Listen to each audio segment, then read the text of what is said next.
Nghi thức gồm hai phần. Phần một, các linh mục lặp lại lời tuyên hứa trong ngày thụ phong với Đức Giám mục. Phần hai, Đức Giám mục làm phép dầu. Xin kính mời cộng đoàn được.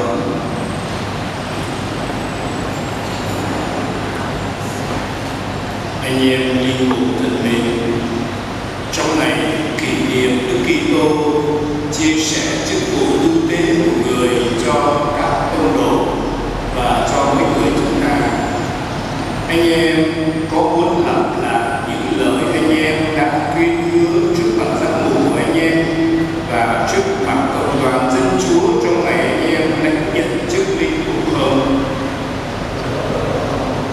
Ngày chúng ta lãnh nhận chức thanh vì yêu mến Chúa Kitô và để phục vụ hội thánh người, chúng ta đã vui lòng chấp nhận trách nhiệm phục vụ cộng đoàn được giao phó cho chúng ta.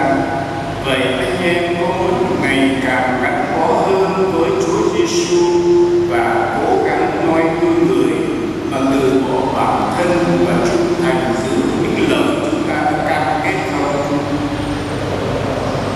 Chúng ta phải là những người quản lý trung thành đối với các mầu nhiệm của Thiên Chúa khi rao giảng lời Chúa, khi cử hành bí tích thánh thể và các bí tích khác. Vậy theo gương Chúa Kitô là thủ lãnh và là mục tử của chúng ta, anh em có muốn thi hành chức vụ của mình một cách nhiệt thành và vô vị lợi không? Còn anh chị em giáo dân thân mến, xin anh chị em cầu nguyện cho các linh mục của anh chị em. Xin Thiên Chúa ban cho các ngài đầy tràn ân sự để các ngài trở nên những tôi tớ trung thành của Kitô thượng tế, và nhờ đó mà dẫn đưa anh chị em đến với người là nguồn mạch duy nhất của ơn cứu độ. Lạy Chúa, xin nhận lời chúng con. Xin anh chị em cũng cầu nguyện cho các giám mục của anh chị em để chính chúng tôi trung thành với sứ mạng công đồ Chúa đã giao phó cho chúng tôi. Nhờ đó với anh chị em, chúng tôi trở nên hình ảnh ngày càng sống động và trung thực hơn với Kitô là tư tế, mục tử, tôn sư và tôi tớ của mọi người. Lạy Chúa, xin Thiên Chúa gìn giữ chúng ta trong tình thương của người, xin người đích thân hướng dẫn mục tử cũng như đoàn riêng với sự sống muôn đời. Amen. Phần 2, Đức Giám mục làm phép dầu. Dầu tượng trưng cho sự phong phú và phúc lành của Thiên Chúa. Dầu cũng là dấu hiệu của sự hân hoan vui mừng. Phục vụ Kitô giáo sử dụng việc sức dầu của cựu ước để nói lên những ý nghĩa sau đây. Dầu thánh được sức cho những người vừa làm bí tích rửa tội để nói lên rằng họ vĩnh viễn trở thành chi thể của Chúa. Từ nay họ được gia nhập vào mầu nhiệm vượt qua của Đức Kitô, được cùng chết, cùng mai táng và cùng sống lại với người. Dầu thánh được sức lên trán người lãnh phép thêm sức để ghi dấu ấn Chúa Thánh Thần mà họ vừa làm nhận. Dầu thánh được dùng trong lễ phong chức giám mục, linh mục và trong nghi lễ thánh hiến đền thờ, bàn thờ. Dầu dự tòng được sức cho những người dự tòng sắp đặt bí tích rửa tội nhằm ban ơn trợ giúp dự tòng tẩy trừ ma quỷ ra khỏi lòng họ. Dầu bệnh nhân ban cho bệnh nhân phương dược trị liệu đau yếu cả hồn và xác.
in báo hình ảnh ân huệ của Chúa trong tương lai. Điều này đã thực hiện rõ ràng trong thời đại cuối cùng, vì khi nước lửa tội thanh tẩy mọi tội ác đã vào, thì nghiệp đầu diệt vào chúng con nên vân hoan thanh thản. Bởi đó Chúa đã truyền cho Môi-se tôi tớ Chúa sức giàu cho nhân dân là A-rôn tất làm tư tế. Sau khi A-rôn đã được ước tiếp đến là một vinh dự lớn hơn khi Đức Giêsu Kitô con Chúa của chúng con xin được doan làm phép lửa cho người trong dòng nước sông Giô-đanh. Vì ngay lúc đó Chúa Thánh Thần lấy hình chim tô ngự xuống trên người, và Chúa đã đến đi minh chứng rằng Chúa rất hài lòng với con của Chúa, và chúng con thấy rõ ràng Chúa công nhận người từng mà tiên tri đã được Chúa soi sáng tất cả đời là được sức giàu an lạc hơn tất cả mình. Xin cha ta thân lành kêu ta người phụ lòng. Vì vậy lạy Chúa, chúng con nài xin Chúa toại thương dùng ơn phúc lành của Chúa và thánh hóa của đạo phong phú này, và ban thần lực Chúa Thánh Thần, nhờ bình năng Chúa Kitô dầu này được mang lên đàn Christa do thân danh người. Vì thế Chúa đã dùng dầu mà sức cho các tư tế, các vua, các tiên tri và các vị tử đạo của Chúa. Xin Chúa hãy làm cho dầu thánh này trở nên niềm tin thực độ và đời sống hoàn hảo cho những ai sẽ được tái sinh nhờ phép lửa thiêng liêng. Xin cho họ khi đã được sức dầu thánh hóa và loại trừ được sự hư hại của đời sống cũ, trở nên đền thờ Chúa uy linh mà tỏa hương thơm đời sống trong sạch đẹp lòng Chúa, để biểu hiện